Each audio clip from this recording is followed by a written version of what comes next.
पहला प्रश्न, अजहू चेत गंवार। पलटूदास जी का यह संबोधन तो सभी के लिए, पर हम सबका एकमात्र गंवारपन क्या है, आप कृपा करके हमें कहें।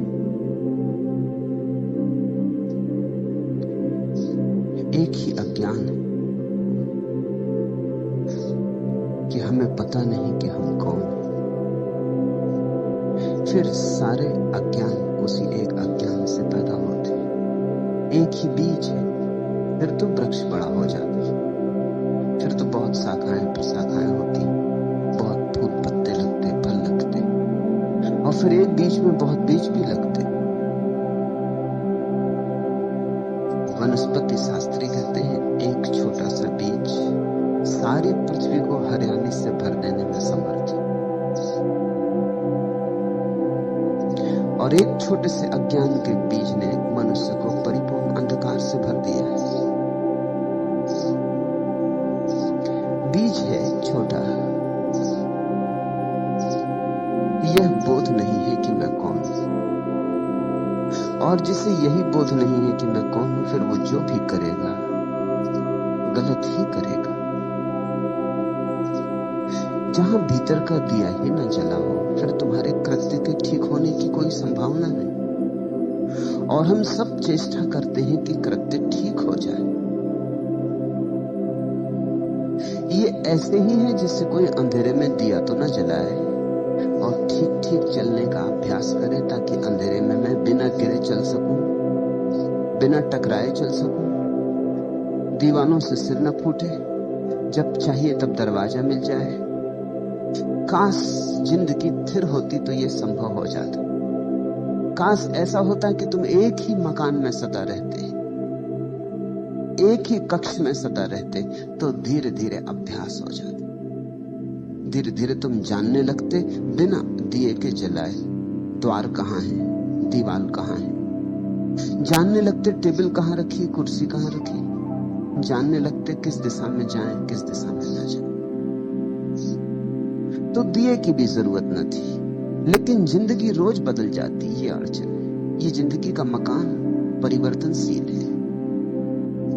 यहां एक क्षण को भी कुछ स्थिर नहीं है। यहां सब धारा है, यहां सब बह रहा है, यहां सब बदल रहा है। इसलिए कल तुमने जो तय किया था वो आज काम नहीं आता। आज जो तुम अनुभव करोगे वो कल काम में नहीं आएगा। दिया तो जलाना ही होगा। ये जिंदगी के सरित प्रवाह में केवल अभ्यास कर लेने से कृत्यों का कोई परिणाम होने वाला नहीं, बल्कि खतरा होता है। ऐसा सोचो कि कमरा रोज बदल जाता हो, रात तुम सोए कमरा घूम जाता हो, जहां दरवाजा था दीवार आ जाती हो, जहां दीवार हो दरवाजा आ जाता। कल तुमने अभ्यास कर लिया था, निश्चिंत होकर सोए थे कि अब तो सब पता हो गया, अब दोबारा सिर न टकराएगा, अब चोट ना खाऊंगा, अब तो जब निकलना होगा बाहर तो निकल जाऊंगा, अब तो मैं जानता हूं। कल तुम निश्चिंत होकर सो गए थे, लेकिन रात सारा मकान बदल गया। तुम्हारा ज्ञान सहयोगी न होगा और बाधा पड़ेगा, क्योंकि तुम निश्चिंत हो कि अब मैं जानता हूं। अब तुम एकदम से दीवार से टकरा जाओगे। वहां कल दरवाजा था, आज वहां दरवाजा नहीं। इसलिए जिसको हम तथाकथित अनुभवी आदमी कहते हैं, वो और भी गड्ढों में गिरता है। बच्चे तो थोड़ा संभल के भी चले, अनुभवी संभल के नहीं चलता, क्योंकि अनुभवी को ख्याल है कि मैं तो जानता ही हूं। जानना तो सिर्फ एक है जगत में कि मैं कौन हूं, उससे ही भीतर का दिया जलता है और तुम्हारा सारा जीवन, तुम्हारे सारे कृत्य रोशन हो जाते। और दिया फिर ऐसा है कि मकान बदलता रहे बदलता रहे। जब दिया जल रहा है तो द्वार जहां होगा दिखाई पड़ जाए। यही नीति और धर्म का भेद है। नीति सिखाती है क्या करो, नीति अभ्यास करवाती है शुभ का, शिव का। बुरा छोड़ो, बुरे की आदत न डालो, भले की आदत डालो। नीति आचरण को बदलवाती है और अंतस अंधेरे से ही भरा रहता है। तो आचरण तो अच्छा भी हो जाता है तो भी क्या परिणाम होता है। बुरे आदमी उन्हीं गड्ढों में तड़फ रहे हैं जिनमें भले आदमी तरफ रहे हैं। कोई फर्क नहीं। जब मैं ये कहता हूं तुम थोड़े चौंकोगे, तुम कहोगे बुरे आदमी कारागृह में बंद है और भले आदमी अपने महलों में बैठे हैं। फर्क क्यों नहीं? ऊपर से जरूर फर्क है, उनके गड्ढे ऊपर से अलग दिखाई पड़ते हैं, लेकिन अगर गहरे में देखोगे तो अहंकार का एक ही गड्ढा है। उसमें कारागृह में बंद आदमी भी तड़फ रहा है, उसमें मंदिर में बैठा हुआ पूजा करने वाला आदमी भी तड़फ रहा है। गड्ढा एक है, अहंकार का गड्ढा है। गड्ढा एक है क्योंकि अंधेरा एक है। न तो बुरा आदमी जागा है, जाग जाता तो बुरा क्यों होता। और ये वचन भी मुझे तुमसे कहने दो कि न भला आदमी जागा है, अगर जाग जाता तो भला क्यों होता। तुम थोड़े चौंकोगे, क्योंकि जागा हुआ आदमी न बुरा होता न भला होता। जागा हुआ आदमी तो बस जागा होता। जागरण भलाई के उतने ही ऊपर है जितने बुराई के।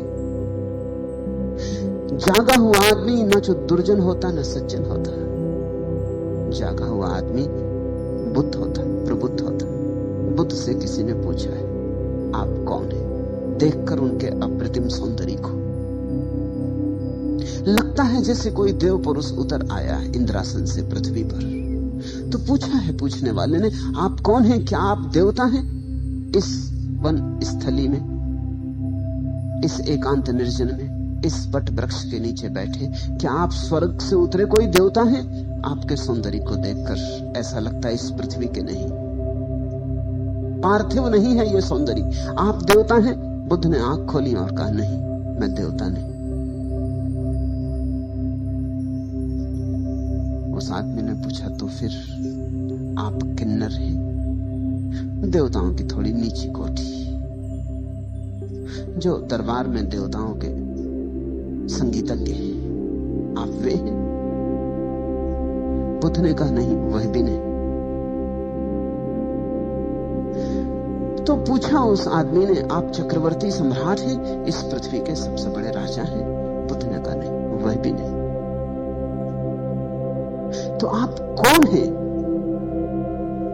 मनुष्य तो होंगे कम से कम, उस आदमी ने पूछा। और बुद्ध ने कहा कि नहीं, मनुष्य भी नहीं। तब तो वो आदमी जरूर अवाक रह गया होगा कि आदमी होश में है या बेहोश, पागल है। देवता नहीं चलो न सही, चक्रवर्ती सम्राट न सही, न सही, मगर कम से कम मनुष्य, इसको भी इंकार करते हो? तो उस आदमी ने पूछा फिर आप कौन है? बुद्ध ने कहा मैं बुद्ध, मैं जागा हुआ। और जागा हुआ सिर्फ जागा हुआ होता है, उसकी और कोई सीमा नहीं होती, उसकी और कोई परिभाषा नहीं होती। भीतर का दिया जल जाता है तो तुम रोशन हो जाते, तुम जागे हुए हो जाते। जागे हुए से बुराई तो होती ही नहीं, हो ही नहीं सकती। और जागे हुए को ऐसा बोध कैसे हो कि मुझसे भलाई होती? जिससे बुराई होनी बंद हो गई उसे ये बोध भी मिट जाता है कि मुझसे भलाई होती। जब तक तुम्हारे भीतर चोर है तब तक तुम्हारे भीतर दानी भी हो सकता है। जिस दिन चोर चला गया उस दिन दानी भी चला गया।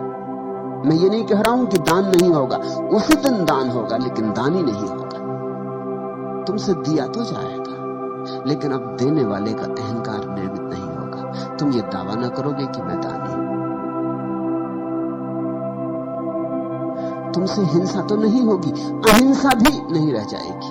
मैं ये नहीं कह रहा हूं कि तुम्हारे जीवन में अहिंसा नहीं होगी, अहिंसा ही होगी, मगर मैं अहिंसक हूं ऐसी थोथी धारणा नहीं बनेगी। जिस दिन बीमारी चली जाती है उस दिन स्वास्थ्य का भी विस्मरण हो जाता। तुमने देखा या नहीं, सोचा या नहीं?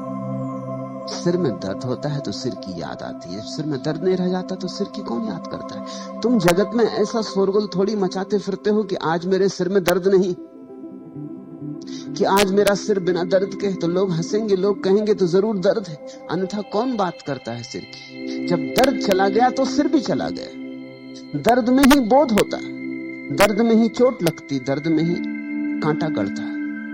जब बीमारी नहीं रह जाती तो स्वास्थ्य भी नहीं रह जाता। तुम देखो, स्वास्थ्य की चर्चा बीमार लोग ही करते। जो आदमी जितने स्वास्थ्य की चर्चा करे समझना उतना ही बीमार है। बीमार आदमी प्राकृतिक चिकित्सा की किताबें पढ़ते और स्वास्थ्य के संबंध में बड़े जानकार हो जाते। बीमार आदमी स्वास्थ्य की खोज में लगे रहते हैं कि स्वास्थ्य क्या है, कैसे बनाना, कैसे नहीं बनाना, स्वास्थ्य का अर्थ क्या है। स्वास्थ्य नहीं है, इसलिए स्वास्थ्य क्या है इसकी खोज है। बीमारी ना हो तो बीमारी की छाया, वो जो स्वास्थ्य का विचार था, वो भी खो जाए। परम स्वस्थ आदमी का लक्षण होता है कि उसे अपने शरीर का पता ही नहीं होता। विदेह अवस्था है परम स्वास्थ्य। उसे पता ही नहीं होता कि शरीर है। तुम्हें पता है पैर का, जब तक पैर सो नहीं गया तब तक पता नहीं चलेगा। जब पैर सो जाएगा और झुनझुनी चढ़ेगी तब पता चलेगा। पैर में कांटा लगेगा तो पैर का पता चलेगा। सिर में दर्द होगा तो सिर का पता चलेगा। संस्कृत में दुख और ज्ञान के लिए एक ही शब्द है, वेदना। वेद का अर्थ ज्ञान होता है, विद का अर्थ जानने वाला होता है। बड़ा अनूठा शब्द है वेदना। दुनिया की किसी भाषा में ऐसा शब्द नहीं। संस्कृत के पास कुछ शब्द हैं जो दुनिया की किसी भाषा में नहीं हो नहीं सकते, क्योंकि जिन्होंने वे शब्द निर्मित किए उन्होंने बड़ी अनुभूति से उन्हें रचा है। वेदना का अर्थ होता है जानना और वेदना का अर्थ होता है दुख। जब दुख होता है तभी ज्ञान बनता है। दुख का ही ज्ञान होता है। इसलिए वेदना के दो अर्थ हैं, बड़े भिन्न अर्थ हैं। दोनों में कोई संबंध नहीं दिखाई पड़ता, कहां ज्ञान और कहां दुख। लेकिन दुख के अतिरिक्त कोई ज्ञान ही नहीं। जब दुख चला गया तो ज्ञान भी चला गया। तब एक परम शांति, एक निर्मल शांति, जहां न दुर्जन है न सज्जन, न पापी है न पुण्यात्मा, न नास्तिक है न आस्तिक। हिंसा गई, अहिंसा गई, नीति गई, अनीति गई, झूठ गया, सच गया, वे द्वंद्व गए, निर्द्वंद हुए। इस निर्द्वंद दशा का नाम धर्म। नीति द्वंद्व में चुनाव करवाती, कहती हिंसा छोड़ो, अहिंसा करो, झूठ छोड़ो, सच करो, चोरी ना करो, दान करो, घृणा ना करो, प्रेम करो। नीति कृत्य सिखाती, ठीक कृत्य सिखाती। धर्म कृत्य की बात ही नहीं। धर्म को आचरण से कुछ लेना देना नहीं। धर्म अपूर्व क्रांति है। धर्म कहता है सिर्फ भीतर का दिया जले, फिर सब हो जाए, अपने से हो जाएगा, अपने से ही हो जाता है, फिर तुम्हें कुछ करना नहीं पड़ता। इसलिए परम ज्ञानियों ने तुम्हें जीवन और आचरण के नियम नहीं दिए। उन्होंने तो सिर्फ कैसे भीतर का दिया जल जाए इसकी प्रक्रिया थी। उस प्रक्रिया का नाम ही ध्यान है। तुम पूछते हो कि क्या है हमारा मौलिक गंवारपन, क्यों कहते पलटू अजहू चेत गंवार। अब जाग। चेत शब्द को समझो। चेत का अर्थ जागना भी होता है, चेत का अर्थ चेतना भी होता। चेत का अर्थ होता है सावधान। खूब सो लिए, आंख खोलो, जागो। काफी सो लिए, अब तक सोए ही रहे। कभी बुराई में सोए, कभी भलाई में सोए। ऐसा समझो कि रात तुम सपने देखते हो।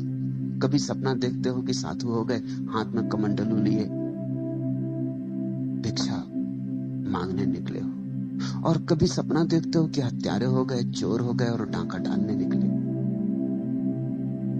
नैतिक व्यक्ति कहेगा अच्छा सपना देखो, साधु बनो, असाधु ना बनो। धार्मिक आदमी कहेगा सपने सब सपने हैं, चाहे तुम चोर बनो सपने में और चाहे साधु बनो, क्या फर्क है। सुबह जाग के पता चलेगा दोनों झूठे थे। इसलिए धार्मिक व्यक्ति कहता है अब जागो, सपने कब तक बदलते रहोगे। ऐसे ही हम सपने बदलते रहे। एक सपने से थक जाते हैं तो विपरीत सपना देखने लगते हैं। रोज हो रहा है ऐसा। जब तक मन की इस अवस्था को तुम ठीक से ख्याल में न लोगे, जागोगे नहीं। एक आदमी बहुत भोजन करता है तो ऊब जाता है, फिर भोजन से कष्ट होने लगता है, सुख तो मिलता नहीं, बहुत करने से कष्ट होने लगता है। जब कष्ट होने लगता है तो उपवास की सोचने लगता है। एक अति से दूसरी अति पर चले। जब कष्ट बहुत होने लगा तो आदमी सोचता है उपवास कर लूं। और मेरे अनुभव में ऐसा आया कि भोजन कम करना ज्यादा कठिन है, भोजन न करना ज्यादा आसान है। मैंने अनेक लोगों को देखा, उनसे अगर कहो कि थोड़ा सम्यक भोजन करो, इतना मत करो, आधा कर दो, वो कहते ये कठिन है। आप कहो तो बिल्कुल बंद कर दे। अति पर जाना मन को आसान है, मध्य में आना मन को कठिन है। निश्चित ही जब खूब दुख भोग लिया जाता भोजन करके, पेट में दर्द है और सिर भारी है और दिल में आलस छाया रहता और प्रतिभा में निखार नहीं रह गया, सब धुंधला धुंधला हो गया, अंधेरा अंधेरा, और शरीर बेढप हुआ जाता, शरीर सौंदर्य खोए देता है और जिंदगी एक बोझ रूप मालूम होने लगी, तो तुम जल्दी से उपवास का सोचने लगते हैं। चले उर्ली कांचन, उपवास कर ले, और तुम्हें उपवास करवाने वाले मिल जाते। मगर तुम्हारे जीवन की दशा को कोई नहीं समझता कि अड़चन कहां है। तुम उपवास कर लोगे कितने दिन? कोई जीवन भर उपवास कर सकता है? 10-5 दिन उपवास करके घर आओगे, फिर अति पर पहुंच जाओगे, क्योंकि 10-5 दिन जब उपवास किया तो भोजन ही भोजन का सोचोगे, और करोगे क्या? उपवासी आदमी भोजन ही भोजन की सोचता है, और कुछ सोचते ही नहीं। उसके चित्त में एक ही धारा बहती, भोजन भोजन। वो बड़ी योजनाएं बनाते हैं, देखते ना जैनों के पर्युषण के बाद सोहन इधर बैठे, उससे पूछ, वो अठई करती रही 8 दिन क्या सोचती रही? वो 9वें दिन की बात सोची। 9वां दिन आता है, अभी आया ही जाता है। पर्युषण जैनों के खत्म होते हैं, देखते एकदम सब्जी बाजार में दाम बढ़ जाते सब्जियों के। 8-10 दिन किसी तरह रोक लिया है, बलपूर्वक, हिंसात्मक ढंग से, क्योंकि हिंसा है उपवास। ज्यादा खाना तो हिंसा है ही, उपवास भी हिंसा है। ज्यादा खाने में भी तुम शरीर को सताते हो, इसलिए हिंसा है, और कम खा के भी शरीर को सताते हो, इसलिए हिंसा है। सताते तुम दोनों हालत में, तुम्हारी दुष्टता जाती नहीं। कभी धर्म के नाम पर सताते हो, कभी अधर्म के नाम पर सताते हो, मगर सताते तुम निश्चित हो। 8-10 दिन सता लिया, आशा में कि स्वर्ग मिलेगा, लोभ में किसी तरह बांध के 8-10 दिन गुजार लिए। इसलिए जब जैन उपवास करते हैं तो मंदिर में रहते हैं ज्यादा समय, क्योंकि वहां आसानी पड़ती। वहां और भी उन्हीं जैसे दुष्ट अपने को सताए हुए बैठी, उनको देखकर राहत मिलती कि हम कोई अकेले नहीं, नाव में और बुद्धू भी सवार है। अकेले होने में आदमी को शंका होने लगती, संदेह होने लगता है कि पता नहीं मैं ये क्या कर रहा हूं। उपवासी आदमी को रेस्तरां में जाके बिठा दो तो उससे बड़ी अड़चन होगी, क्योंकि सब लोग भोजन कर रहे हैं, गुलछर्रे उड़ा रहे हैं, चर्चा कर रहे हैं, भोजन की सुगंधियां उठ रही हैं, नासापुटों को उत्तेजित कर रही हैं, भूख को जगा रही हैं। उपवासी आदमी रेस्तरां में जाके नहीं बैठता, मंदिर जाता है। वहां भोजन से दुनिया बिल्कुल दूर है, वहां ना भोजन की गंध उठती, ना कोई भोजन करता, ना कोई भोजन लाता। और जितने बैठे हैं वो भी ऐसे उदास मुर्दा, वो भी ऐसे अपने को सताए हुए। वहां आसानी, फिर वहां धर्म चर्चा चल रही है। धर्म चर्चा का कुल अर्थ इतना होता है कि यहां तुम जो कर रहे हो इसका बड़ा फल तुम्हें स्वर्ग में मिलेगा, मोक्ष मिलेगा, परम धाम मिलेगा, वहां परम ऐश्वर्य, सुख ही सुख, कल्प वृक्ष। तो बैठा उपवासी आदमी सोचता है कि थोड़े दिन की बात और है, फिर तो कल्प वृक्ष के नीचे बैठेंगे और जो भी चाहिए वो प्राप्त कर लेंगे, जैसा चाहिए तब चाहिए उसी क्षण मिलेगा। ऐसे किसी दिन 10-5 दिन धर्म चर्चा सुन के लोभ का विस्तार करके गुजार दिए, फिर इसके बाद तुम एकदम भोजन पे टूटते हो। वो जो 10 दिन का है उसका बदला लोगे ना, उसका बदला कहां जाएगा, वो तो लेना ही पड़ेगा। अब मन 10 दिन भूखा रह रह के उब गया, अब मन कहता है ठीक से खा लो, अब तो ठीक से खा लो, अब 2-4 दिन तो बिल्कुल स्वतंत्रता दे दो। तो जितना उपवास में वजन गिरता है उसके 5-7 दिन के भीतर उतना वजन वापस बढ़ जाता है, थोड़ा ज्यादा ही बढ़ जाएगा, क्योंकि उपवास भूख को भी जगा देता है और शरीर को राजी कर देता है ज्यादा पचाने के लिए। तो शरीर झपट्टा मार देता है, जल्दी पचाने लगता है, जल्दी खाने लगता है, पाचक रस जल्दी छूटते हैं, ज्यादा छूटते हैं। तो तुम देखोगे उपवास में वजन गिर जाएगा, 2-4 दिन में वजन फिर उतना ही हो जाएगा, थोड़ा ज्यादा भला हो जाए, कम तो नहीं होने वाला। फिर तुम सोचने लगोगे कुछ महीनों के बाद उपवास कर ले। ऐसा मनुष्य का द्वंद्व। स्त्रियों के पीछे भागते भागते परेशान हो गए, एक दिन तय करते हुए स्त्रियों को छोड़कर जंगल भाग जाए। ये स्त्री नरक का द्वार। यह पुरुषों के पीछे बहुत ज्यादा सिर फोड़ा फाड़ी हो गई है, सब देख लिया संसार, कुछ रस नहीं पाया, अब सोचते हैं कि अब छोड़ छाड़ दे, इस सबसे हट जाए। मगर अति से दूसरी अति, तो नीति तुम्हें एक अति से दूसरी अति पर ले जाती, क्रांति नहीं हो पाती। अति से मुक्ति में क्रांति है, मध्य में खड़े हो जाने में क्रांति है, संतुलन में क्रांति है, सम्यक क्रांति है। सम्यक शब्द को समझो, उसका मतलब है समतुल, ठीक बीच में आ गए। जैसे तराजू के दोनों पल्ले बराबर हो जाते हैं और कांटा बीच में आ जाता है, न इधर झुके न उधर झुके, न संसार में झुके और न मोक्ष में झुके, मध्य में खड़े हो गए। वही तो पलटू ने कल कहा कि इड़ा पिंगड़ा मेरे 2 पलड़े हो गए। दोनों को सतनाम की डांडी से संभाल लिया है। जैसे जैसे तुम्हारे भीतर बोध बढ़े, वैसे वैसे तुम्हारे भीतर संतुलन आता है, तुम्हारे भीतर द्वंद्व कम हो जाते हैं। ये निर्द्वंद दशा का नाम ही अद्वैत है। एक ही भूल है कि तुम्हारा दिया जला हुआ नहीं। आचरण को सुधारने में बहुत चिंता मत लगाओ, और ध्यान रखना, मैं ये नहीं कह रहा हूं कि आचरण को बिगाड़ने में चिंता लगाओ। जब मैं सुधारने तक को 2 कौड़ी का मानता हूं तो बिगाड़ने को कैसे मूल्य दे सकूंगा। मैं कहता हूं आचरण से दृष्टि को बदलो, गेर बदलो, अंतर्मुखी बनो। भीतर अंधेरा है, इसको कैसे रोशन करें, यहां कैसे प्रकाश प्रकटे, कैसे उजाला हो। ध्यान से उजाला होता। ध्यान है ज्योति जलाने की प्रक्रिया, और मजा ऐसा है कि सब साधन मौजूद है।